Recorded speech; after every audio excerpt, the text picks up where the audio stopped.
All set? Okay. Well, that's why I'd like to welcome everyone to Lisa and I the keep July doing the 13th internal Brentwood Planning and sorry. Zoning Commission meeting. If you'll please join me in the Pledge of Allegiance.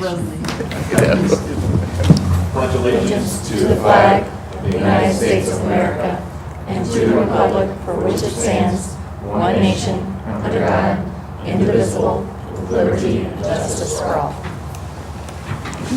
Roll call, please. Yes. Sherry Feilbach. Here. Michael Damey. Here. Mark Vivaza. Here. Jennifer Hansen. Here. Michael Hart. Here. Rebecca Jacobs. Here. Clint Lewis. Here.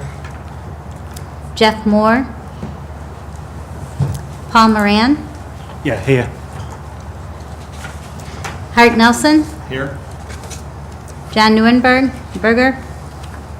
John Ritter. Here. Lisa Schuring. Here. Tom Shipley. Here. Okay, thank you, Ms. Korkenmeier. Has everyone had an opportunity to look at the June 8th, 2016 meeting minutes? Any changes to said minutes? Seeing none, they'll stand as submitted by acclamation. I'm sorry. I would like for everybody to carefully read those. We did get a comment back, actually from someone else who reviewed the minutes, and it didn't look like perhaps the votes were correct with some of the people that were present. So I would ask maybe if you can we can run through the attendance. I think the attendance is good. I think, was it Mr. Ritter? Maybe that, I apologize, I wasn't at the last meeting, but I think Mr. Ritter might have came in a little late. Is that correct? Everybody's votes correct on the two items from the June 8th minutes? Yes.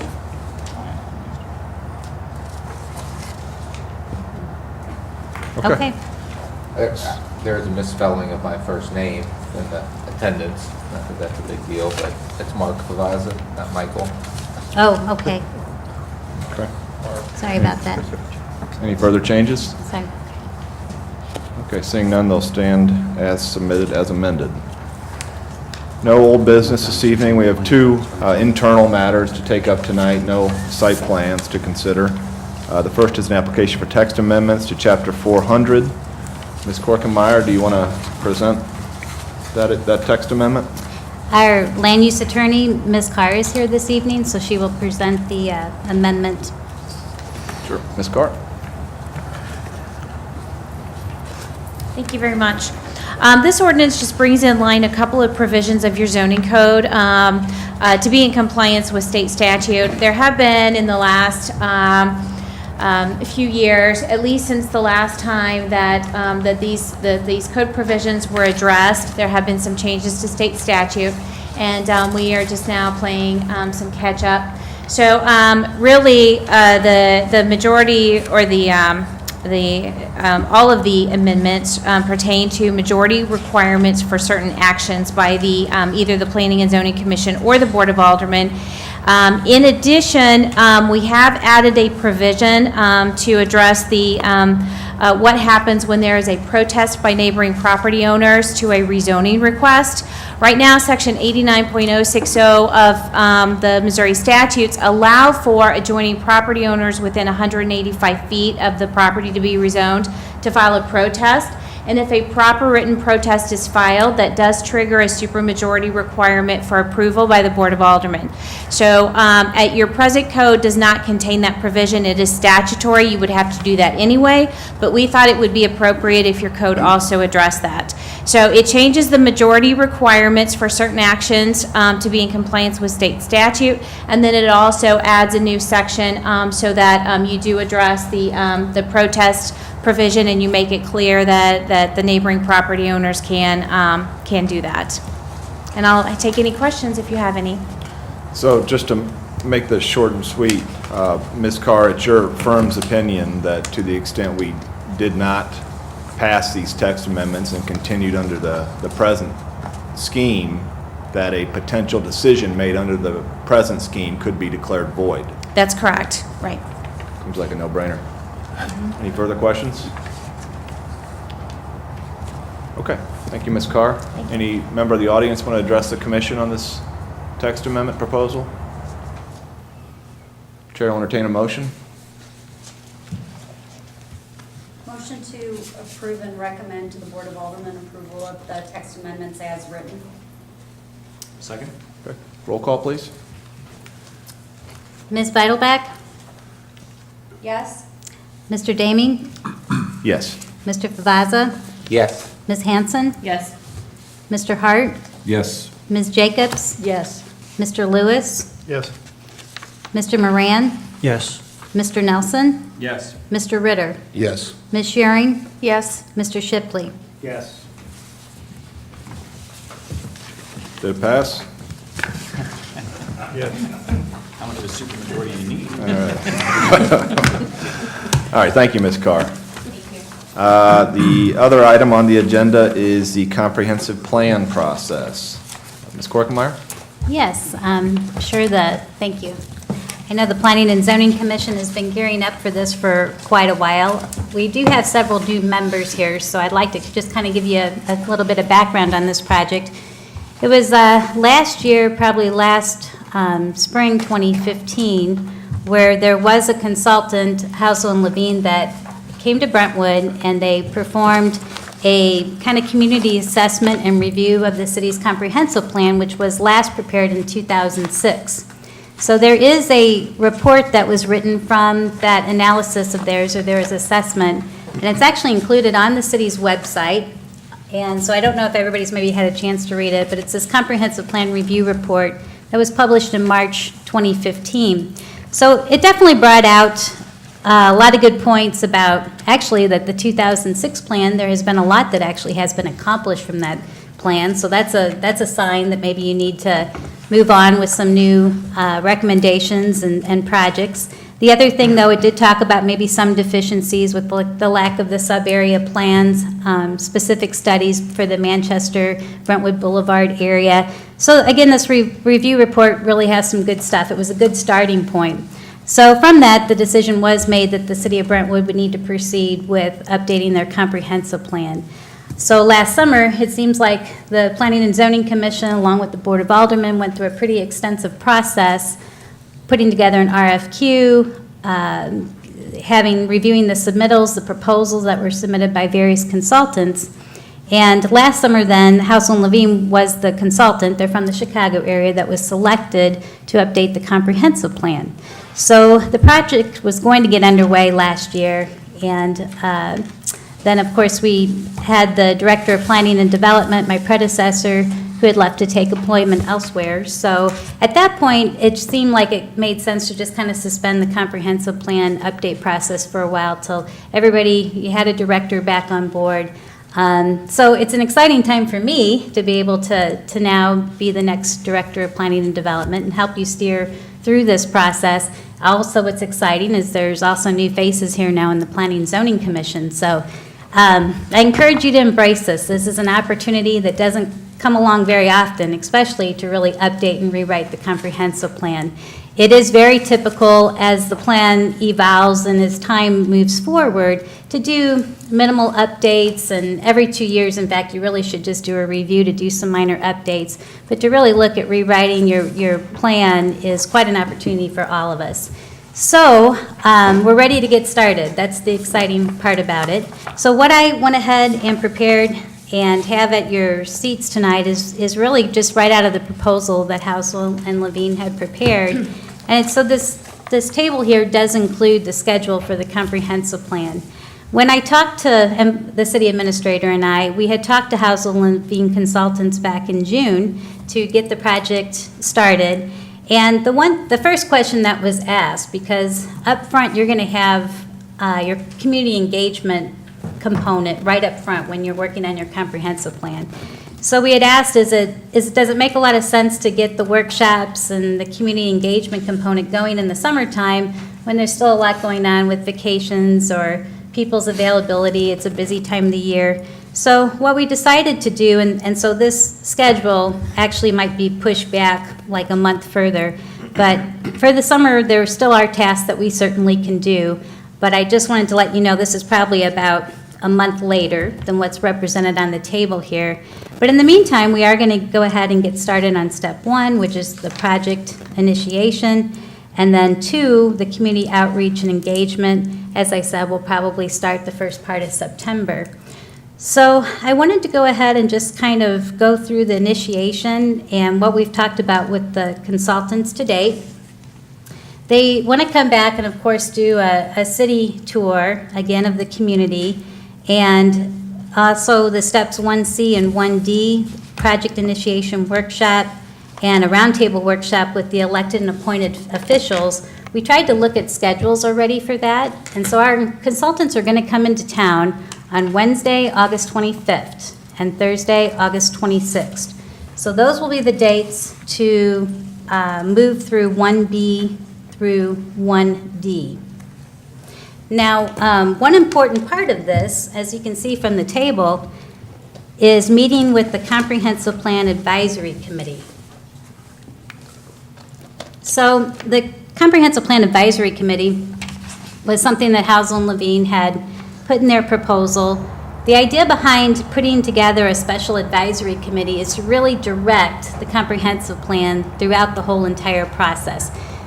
There's going to be so many opportunities for anyone in the community to get involved in the comprehensive plan.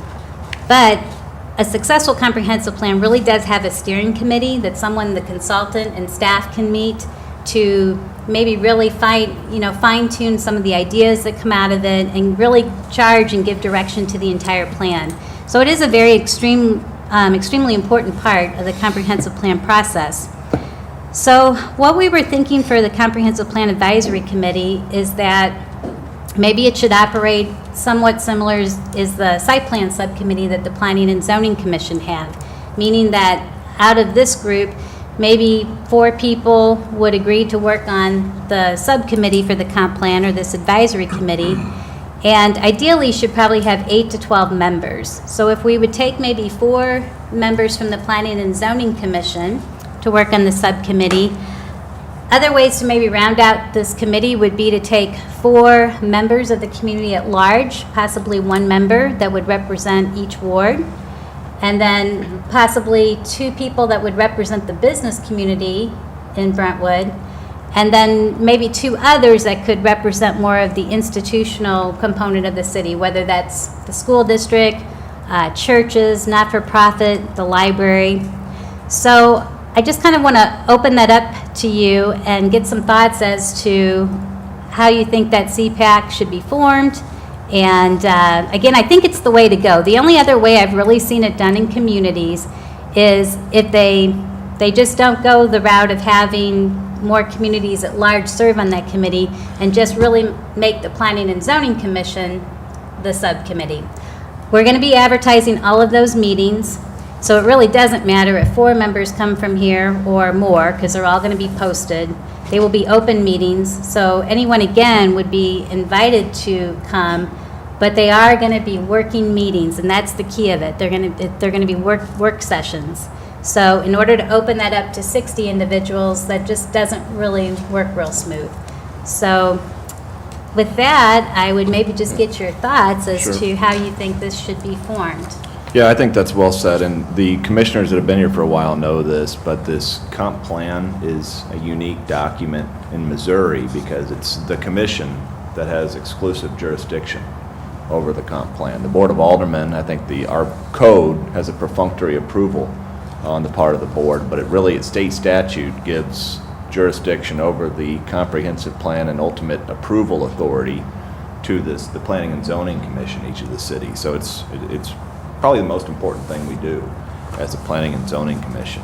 And the steering committee, I am fine. I'd like to hear what everybody else thinks about her steering committee idea. I think that's fine, but I do want to stress it is important that no matter what the steering committee does, it would come back to this body as a whole to ultimately approve, amend, or reject the document. Right, you will be, as a commission, the authors of this comprehensive plan, so. Yeah, Ms. Bilderback? Thank you, Mr. Chairman. As it's incumbent upon the Planning Commission under state statute, my feeling is with the extensive involvement and publication that we have for community input through a very detailed and lengthy process, that it's incumbent upon the Planning Commission, I believe, who should serve as a steering committee in the role that we've been placed into and the responsibilities under statute. So I think that we get just as much or more public feedback doing it that way, and we make sure that the commission, who ultimately is going to be charged with essentially writing this and approving it on behalf of the city, that we're completely educated and completely engaged actively in the process. If not everyone on the commission is involved in the steering committee and it's split up in different ways, then I think that our process will suffer through that. Thank you, Mr. Chairman. Okay, yeah, Ms. Hanson? I just have a question about the steering committee. Are you aware of any other comprehensive plans recently or in the however many years where they've had a steering committee where they've taken members from the community at large, business folks? And tell me how that works versus just keeping the steering committee to planning and zoning members. Right. I would say, I think probably I've been involved with 6 or 7 comprehensive plans. There are 2 that stand out in my mind that would have went this route of having the steering committee. And I think it works great. It's just that it's hard to just like get it established and think about, you know, I hate to say we got the right people, but the right people in the sense, do we have good, broad-based representation in the community? So I think it's effective. As Chairman Damien said, whatever the steering committee does, it's going to still come back as a report to the Planning and Zoning Commission. So that will be the opportunity for any Planning and Zoning Commission member to also then maybe still steer it in the wrong direction. It's a steering committee, so it doesn't mean that even the CPAC committee has the last say-so. So their recommendations come back to Planning and Zoning. I think it's an effective way to filter it. I think it's good. But like I said, it's been hard for the other 2 communities I work with to again come up with that, what they think would be a good cross-representation of the community and finding that balance. Because that's what you're trying to do too, is just find that balance with, as I said, business community, schools, because they might have more of an insight. Like, I guess let's just take the example of the school district. That would be someone, again, that would know more of the, I guess, the intricacies of what the school district is facing or the school issues, which may be very important on that steering committee, which maybe a member here would not have. So I think it does help you kind of get to a more level of detail. Thank you. Anyone else? I mean, of course, if anyone had any suggestions for community members, other people to be on this committee, you know, let me or Lisa know, and we'll make sure they're given strong consideration. And of course, everybody on this commission is invited to come to every meeting. But not everyone would be part of the steering committee. See, I just don't even think it really matters. I mean, it's an ad hoc committee, it's an advisory committee that would be giving advice to the commission. But they're going to be slugging it out in the workshop in details, making recommendations, and if not everyone on the commission was involved with those discussions, then I don't think that we would be prepared in the same way that we should be in order to adopt a plan for the city. And also, then you have a situation where you have, you know, you're putting certain residents' interests over other residents' interests, and I would rather have all of our residents be equal and hear all of their input into the process rather than just filter it down so much and have us do our role that we're supposed to do as a commission and take in all of the feedback from all of the residents and the businesses. And, you know, I think everybody has a pretty good understanding of the school district, but obviously, just like everybody else, they can be involved in the process as well. I mean, it's really extensive as far as all the feedback that's asked for, the different venues and the different ways that we're doing it.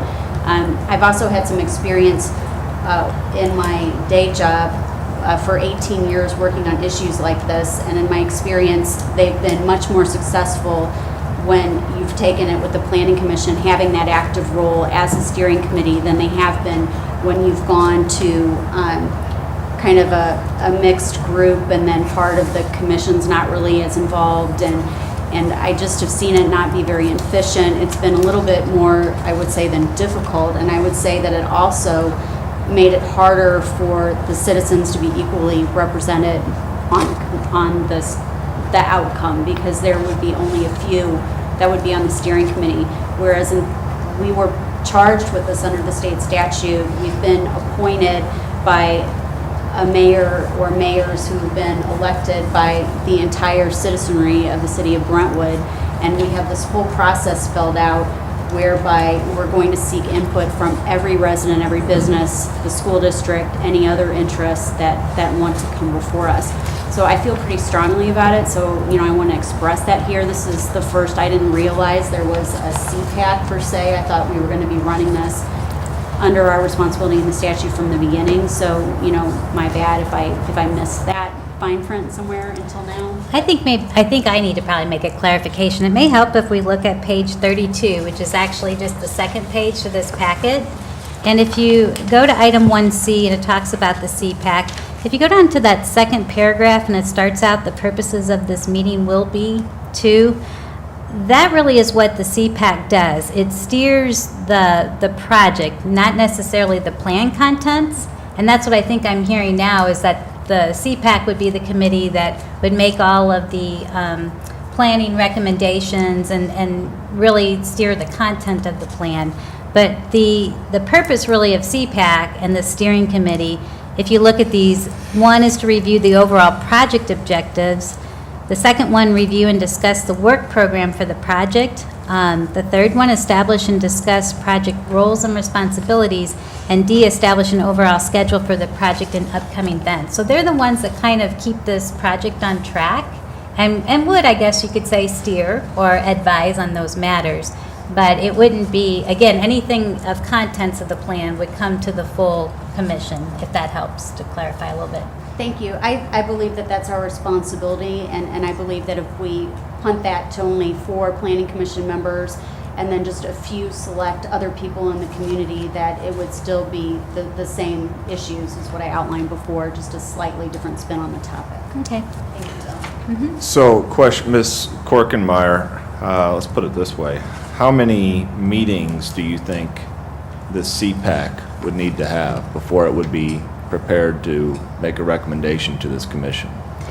I think they're going to be busy at the front end of this project, but less as the project moves on. So this, again, is to really get the project kicked off to anywhere even from discussing the logistics of the meetings to maybe the survey information, things like that, the types of surveys we would do. So I think that it's more of a role that does a lot more of the front end work than really as the plan goes on, so. 10? More than 10? Oh, yeah, I didn't answer your question. So I would say, I still don't think the committee would be meeting more than once a month. So you said 10, I would say maybe about 10. Okay. And we've got a lot of people on this commission. Your service to the community is much appreciated. There's usually 2 meetings a month. I view this committee as being designed for any commissioner that wants to be on it, but frankly, really designed for those commissioners that really want to get into the nitty-gritty of this document. And there may be commissioners that will be satisfied with taking the advice of that committee, attending their 2 meetings a month, and then being ready to give it its due review once the committee makes its recommendation. I have no problem with the commissioner that may not want to give 10 more meetings, 10 more hours, multi-hour meetings over the course of several months. So I don't know, let's just open it up. How many people would be willing to be on that committee? How many people would have time and be willing to be on that committee? Well, that might make it easy then. And I do not think that's, I don't find any fault with that at all. So it seems like it's only 4 or 5 I'm a little people. disappointed with the lack of enthusiasm from the members of the commission, being involved with it, because there isn't anything more important that we do. There isn't anything more important that we do. But I'm going to make myself available. Can you tell Great. us more about the 10 meetings? I saw workshops. When I think of a workshop, I think of an all day or half days, Saturdays. Just a little bit more context on the 10 meetings. Sure. Yeah, those are all different ways to just employ engagement. We'll do our best to always advertise for any of these workshops. They will all be focus-based so that we stay on one topic. But again, we'll do several ways to try to advertise that the meetings take place. But again, they'll all be open public meetings, so some of them may be set up that if we get a large response, we might have to break out further into like work groups and so forth at that workshop. So it's kind of hard. It kind of does depend like what interest really is expressed by the community and those that show up to the meetings. But in terms of facilitation, the consultant would be at most of these workshops. But then also I would be the facilitator at several of these workshops as well. So, To go back to the open show of hands, I thought all the hands would go up, so I've only been here a short time, but I would definitely want to be on the. Great. John probably would be too. He's not here, Yeah. but John Nurnberger, I'm Sure. sure would have a strong interest. Mr. Nelson? Mr. Chairman, yeah, and to Ms. Bilderback's point, I think that I absolutely agree with you as well that it is one of the most important things we do. It is the commitment of having to be there every time. They're open meetings, I plan on being as many as I can, but making the commitment, I will be there at all 10, is difficult for me, just with the time commitment. The other piece that I wanted to mention was, I think we have a lot of diversity on this commission and on this committee. I think that we have business owners. I think we have folks who have experience with the school board. So there is some of that we can take advantage of that doesn't necessarily require going to the community as well. But I do think it's important that we recognize that we may have some gaps and we look to fill those. And I think that, again, a lot of those gaps we may be able to do with the group that's here, but we need to be able to recognize where our blind spots are and make sure that we have that represented. Mr. Mayor? Thank you, Mr. Chairman. I wanted to come and address the commission this evening because I'm very interested in this topic, and I'm very pleased with the discussion that's taking place right now. I guess I want to start by echoing what Chairman Daming has said. The statutory scheme that is set up in Missouri for a planning and zoning commission spells out very clearly that the chief responsibility of the commission is the development of the comprehensive plan. In fact, everything else that the commission does is a recommendation to another body, which is the legislature. But this is the one thing that the commission has the full and sole authority over, which is, I think, as it should be. One of the reasons that Chairman Daming and I have discussed enlarging this body was in knowing that the comprehensive plan review was coming up and wanting to get a broad cross-section as possible of people involved in that responsibility from the community.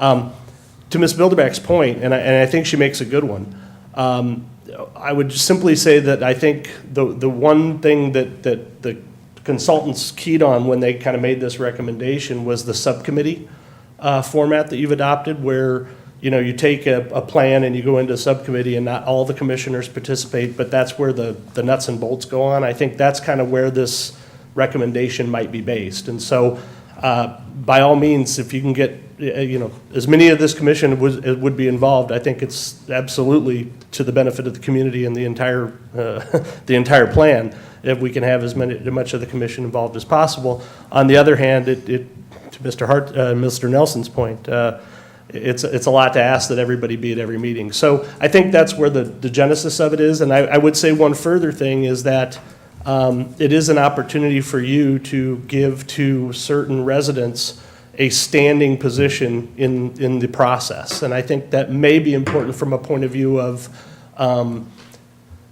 giving everybody a chance to participate, right? Not everybody can participate as a standing member, but having representatives from certain sections or cross-section of the community, having a standing membership, right, a formal standing membership, I think gives some credibility and some parts to the plan that may not exist otherwise. And so, especially if those people are volunteers or chosen by the commission themselves, not just appointed by a mayor, et cetera, et cetera. So, but to your point, I think you make an excellent point. At the end of the day, it's the responsibility of the commission, and I don't think that, I think that if all the commission members can get involved in that and make the time to do it, I think it's a very good thing. The other thing that I wanted to address is I think this particular review of the comprehensive plan is extremely important. We've gone through a process here in Brentwood in the last 15 years whereby we have done a lot of commercial development, and we are finally starting to see the benefits of the commercial development come about. And so what's happened is as the TIF developments have started to pay off, our budgets have gotten much more healthy as a result of these TIFs being retired, and we've got 2 more TIFs outstanding that will be retired in the near future as well. I don't say that because I expect that the commercial benefits that we enjoy right now will last forever necessarily, but I say that because we do have the wherewithal now to do a lot of things that maybe we haven't had in the past. Things that were simply just not fiscally possible are now feasible. And I think that we are at a point where we need a plan that's going to take that into account, right?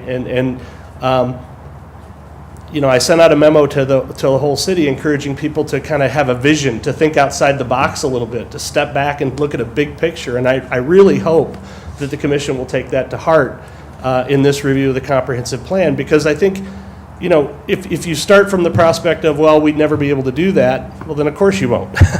But if you start from the prospect of, hey, our budgets are healthier than they ever have been, and we really might be sitting on a unique opportunity to do some things that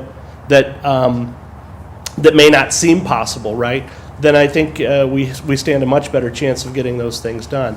And I'd just like to point the commission to a certain number of areas, and this is not going to be a surprise to anybody, but you know, the Manchester Road corridor needs to be addressed, right? We absolutely have to have a plan for that area, particularly the area east of Brentwood Boulevard. We have to have a plan for that.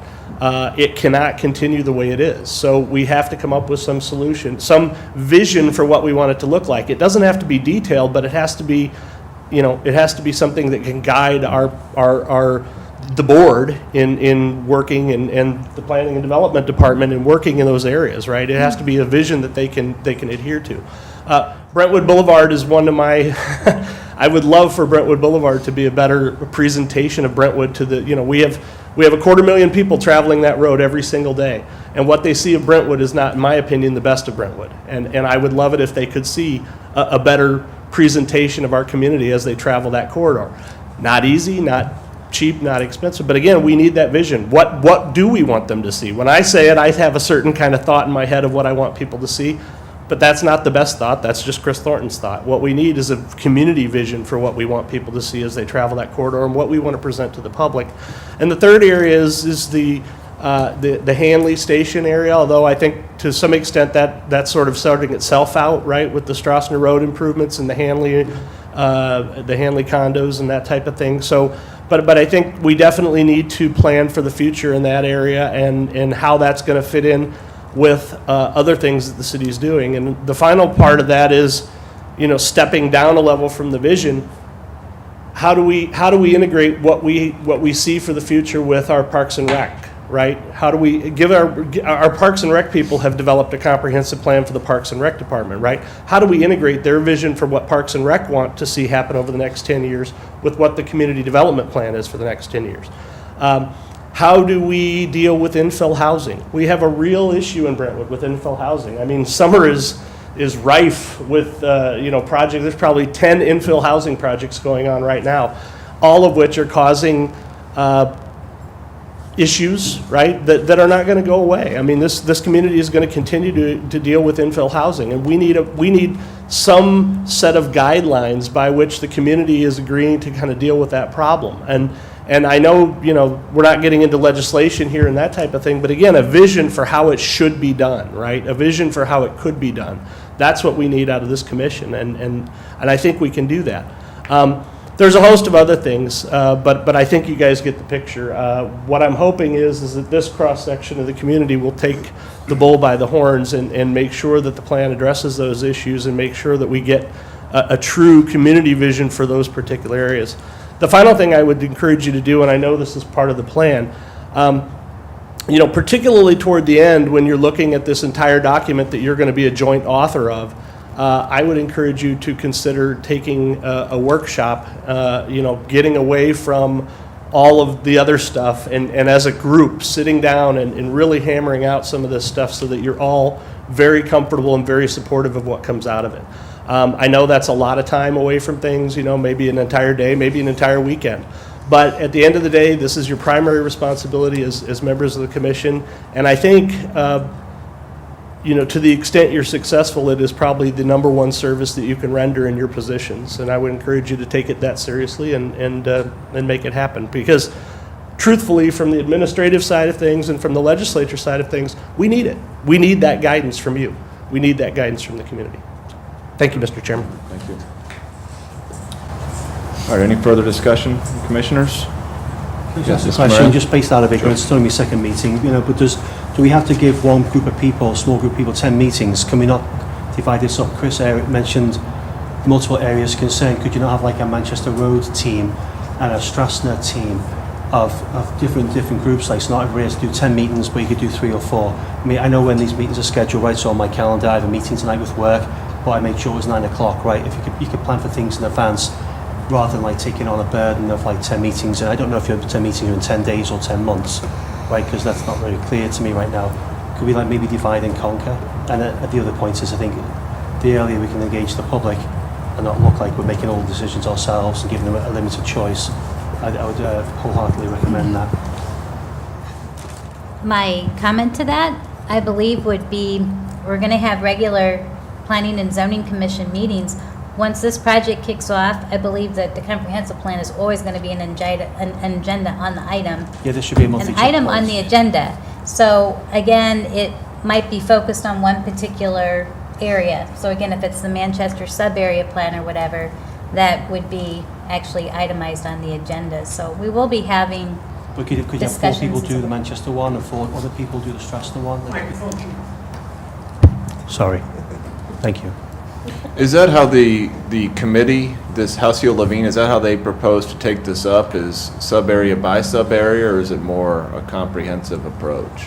Well, those are good questions, and Yeah. that's probably related to what, again, the CPAC committee or the Planning and Zoning Commission should address with the consultant. And we'll be involved in this, this early step here with the initiation workshop and so forth to talk about these things. What will be the best plan or strategy going through the process, so.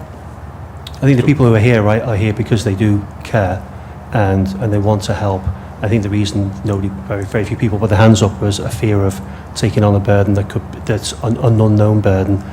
And I think if there was more clarity about what the requirement would be and the possibility that the workload could be shared, I think you'll find more engagement. Yeah, and again, everybody on this commission is encouraged to come to every single meeting. And frankly, whoever on this commission wants to come and is willing to make that commitment to come to every single meeting, I don't have any problem with having more than 4 commissioners on the commission. This was more of an optional item for those people that really want to get into the nitty-gritty. But to the extent you can come, if you're not willing to necessarily make the commitment, but you're able to come to as many meetings as you can, great. More the better. Any further discussion? So what are we, tonight, are we looking for a decision? Are we looking for a commitment for people, or is this just more of a discussion item? Well, I think if you probably need to start moving towards some direction either way. So if you're going to go ahead and appoint a committee and invite others to join the Planning and Zoning Commission, then you may want to go ahead, and that might be the way to do it. Again, I would say 8 to 12 on this committee would be a good number to work with, but if you want to still maybe appoint a subcommittee from the Planning and Zoning Commission, know that every meeting's going to get posted, so all 14 can come to every CPAC meeting, and then yet you decide, here maybe still is a void, so let's go ahead and pick up these 6 from the community or whatever. Maybe it's still an invitation just to a few others so that you have all areas of the community covered and represented. That might be another way. Well, does anyone have an objection to inviting 4 people from the community to serve on this committee, the subcommittee? No. I mean, I know, Sherry, are you okay with that? It's not a concern about having members of the community involved. It's just, I think that diminishes the involvement of all the rest of the community when we limit it like that. And you can't have realistically a working group to slug out something that has so many members on it. So I don't want to filter everything so much. and understanding that 4 community members aren't going to have that wider perspective of necessarily the entire community. I liked what the planning director had just outlined as having like 8 folks or whatever from the planning commission and then bringing in members of the community almost like as focus groups to help us with specific things, because you get 4 members of the community aren't necessarily going to have the things that you need to get into the weeds on in any particular issue. So I think that is a good compromise that would probably allow for better community input than simply saying, oh, we're just going to pick 4 residents and put them on this committee and burden them with 10 meetings. I mean, but if it's only me that feels that way, then it's only me, but that's just my perspective, having done this for a really long time. No, I think we might need a little bit of, sorry, I don't know the correct manners to use. Do I put my hand up? Go ahead, Mr. Marion. Thank you. I mean, this is the first time I'm reading the documents while people are talking, because I didn't see it before tonight, so I'm learning what the activities are. Right, so I've already latched on to high levels of participation from active and engaged community are recommended, and I think 4 people probably doesn't cover that in terms of high levels and engaged community members. And Well, there's also but- web activity, okay. web-based activities and stuff. It's my ignorance of the process, I'm sure, but maybe we need to start off with like reaching out to everybody for input and getting a consensus of ideas where we need to focus, rather than we decide what the focus is and then get responses. Ms. Hanson? Just to throw out the other side of that coin, and it's complete anecdata, but I'm in a similar situation on a board where I'm a part of a steering committee and where we've chosen to take members from essentially the community in the same way that's being proposed, and then taking it back to my board that I run. And it's actually working out really well. And I don't want to draw absolute parallels between what we're doing there and what we'd be doing here, but I will say the community input has been nice in a couple of ways. First of all, just the idea of a settled representative has helped the community hold that committee in higher esteem, I think, and it gives a sense of transparency that I don't think they would get if we didn't have community members on the committee. And then secondly, what Hart had addressed earlier, it really does seem to help fill in the holes. I mean, by and large, the members of this commission have great skills and great soft skills, but that doesn't mean we know everything, or that we have the insight that maybe community members from the business sector, the nonprofit sector, or simply members of the ward might have. So just from my sole experience doing a similar exercise, it's been positive, and for those reasons.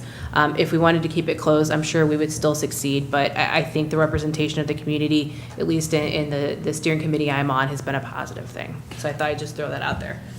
Ms. Corkemeyer, what would be your proposed committee structure? Based on all the discussion this evening, I think a workable solution or compromise might be, on the interest of the Planning and Zoning Commission, to have 8 out of the 14 here officially serve on the subcommittee, with the understanding that every CPAC meeting is going to be posted, so all 14 can attend every CPAC meeting if you would like, and then maybe reach out to 4 other individuals in the community that, again, might have a really strong focus in an area. So not necessarily advocating the school district tonight, but I think it's a good example. Somebody, again, from the school, from the business community, from the development side of it, those key areas. So maybe that's how you make up the 12. Mr. Chairman, if I could, and I apologize for being dense tonight, but the meetings would also be open to the general public as Yes, well, so we well, would get that broad right. community input. And if we had 8 out of the 14, certainly that's a majority. We were going to post the meetings anyway, from the standpoint that we could have all 14 of you come. So obviously, with all of the Open Meetings Act and everything, the meetings were going to be posted anyway. Okay. Do we have consensus on that structure then? Mr. Chairman, I also like what the planning director said as far as the expertise area, like having that as kind of being part of how, it's not my decision, but what might go into play as far as who those 4 folks would be, that they would, like you all were talking about, fill any gaps that we would have, and a few of the examples that the planning director said I mean, those sounded like good ones to me, just an added 2 cents. Everybody good with that? So I guess rather than. One other question Yes. on the 4, particularly within the business community. Is it limited, do they have to be residents of Brentwood? Because there might be good representatives who have their businesses in Brentwood, but they don't necessarily Yeah, live here. I would agree with that. I don't think you need to be I would think a corporate citizen has a stake in this community, not necessarily being a resident. Does the Good. commission agree with that? That fills the business viewpoint. Right. I mean, Yeah, absolutely. Okay, yeah, no, I'm good with that. Rather than a commitment tonight, is it okay if the commissioners think about it and maybe just email you over the next week or so if Sure. they're willing to make the commitment?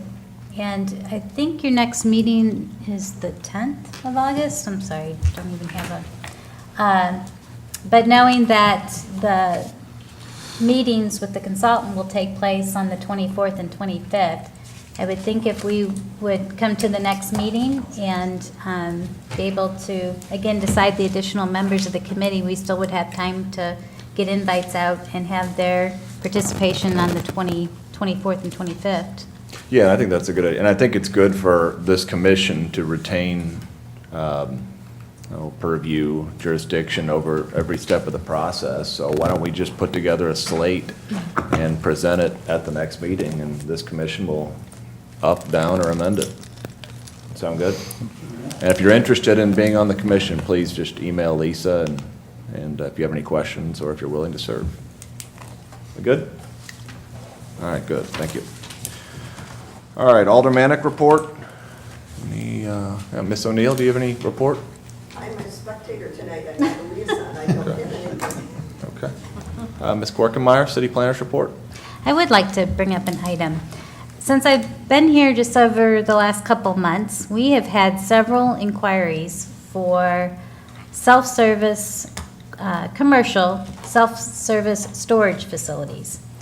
And if you look at the code that we have, there are no places for any type of storage facilities, self-service ones. So the closest similar use, I guess, that we have, which is found in several of the districts, is the statement, and it's usually under conditional uses. It says warehousing or wholesaling of manufactured goods except explosives, flammable gases, or liquids or finished products. So I did not interpret that to include like self-service storage facilities, and our land use attorney had agreed with that interpretation as well. Now, it doesn't mean to say in Brentwood we don't have several of those uses. We do have a few, and those uses out there would all be considered legal non-conforming uses. And in fact, in the past, with some of the storage facilities that come to mind, we already have in the files zoning verification letters saying that it's a legal non-conforming use, that it's not permitted in the zoning district. The industry has changed somewhat. I mean, I think when we think about self-service storage facilities, we think of maybe just the one-story metal buildings with the overhead doors, that kind of thing. But that whole industry has really kind of evolved. There now, I know I have a friend in the Chicago suburbs, and there's quite a few facilities now, you don't even really, you don't know that they're really storage facilities. So I don't know, in light with all of these requests that we've been getting, should we maybe visit that whole use? The way it would be right now is if we don't have a provision for it as a permitted use or a conditional use permit in any of the zoning districts, we are saying that no new ones would be constructed, and again, any existing ones would be legal non-conforming. If it stays that way, you know, that's fine. The one thing I was kind of wondering if anyone, especially the Planning and Zoning Commission members who maybe would have worked on the zoning code rewrite several years ago, I know that was a big major project as well. I don't know if that ever came up, if there was any discussion about it. I was just kind of surprised that again, that use is not addressed in any of the zoning districts. But again, doesn't mean that it can't remain that way. But I didn't know if that was something that anyone had more of historical information on, if it was something that you would like staff to start maybe researching, or again, if you can enlighten that maybe it's been touched upon and the code's fine the way it is. But I just wanted to mention to you, I've had several inquiries about that just lately, so. Sure, if you want to chime in.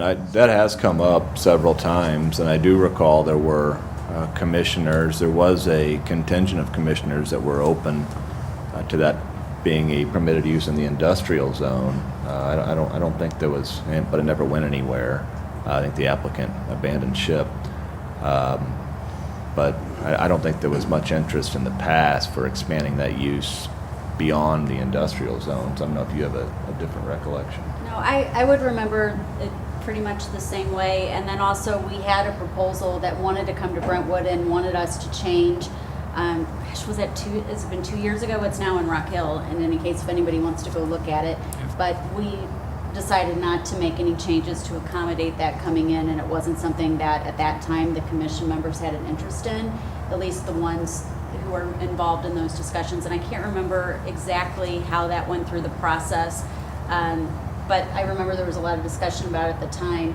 And then when you go back to the time of the last comprehensive plan, that was run really differently, and I think it's also why we ended up with a product that hasn't served us as well or for as long. And I wouldn't be able to tell you in that process because we really only had one meeting where it was discussed at the Planning Commission. And I would venture to say that a lot of the commission members didn't read the whole plan at the time. So whether or not there was any discussion about that type of thing as part of like a vision for zoning districts or anything like that, I wouldn't be able to tell you. And it might be something we can take up as part of the comprehensive plan Right. review. Anybody have any thoughts on that? Do we want to just take it up as part of the comp plan review, or do we want to have Ms. Korkenmeier research how that's treated in other communities? I've been to the one in Rock Hill. Okay. Well, everybody okay with just taking it up as part of the comp plan review? Yes. Okay. All right. Anything else, Ms. Korkenmeier? I had some housekeeping things, but I think maybe I'll just do that under other business if that's all right, so. Okay. No need for a subcommittee rationale. Ms. Korkenmeier, can you handle that? Yes. Other business, Ms. Korkenmeier? Oh, okay. So a couple of housekeeping details. I am really I just want to apologize for some of the confusion we've had on some of how these meetings have been run and so forth. We've just had turnover in personnel. I did want to introduce Lisa Other this evening. She, however, is not our planning and development clerk. She is our new customer services clerk here in Brentwood. We're glad to have her. There was always going to be some cross-training between the customer service position and the planning and development clerk position. And I did want to let you know that our planning and development clerk had resigned to take another position since this body had met the last time. So we had the position advertised, but it's been crazy. This is like the third person since the beginning of the year. So again, I just want to tell you we're trying our best to get everything on track. Your nameplates are all ordered, and we thought they were going to be here tonight, and mine too. I still don't have a nameplate. I'm in the same boat as you, but we've got them ordered. So the other things I just wanted to take care of then was the paperwork. As you know, there in the code, there is a provision for compensation for the work that you do for the city of Brentwood. And if you've not filed that paperwork, I do have copies of things that need to be filed. That would be great if we could take care of that as well. And let's see. I think that's it. So again, I just want to say, just kind of bear with us a little bit longer, but I think we're getting everything kind of on track. So I appreciate your patience in this whole process. Okay, great, thank you. Any other business? Is there a motion to adjourn? So moved. Second. All in favor? Aye. Any opposed? I stand adjourned.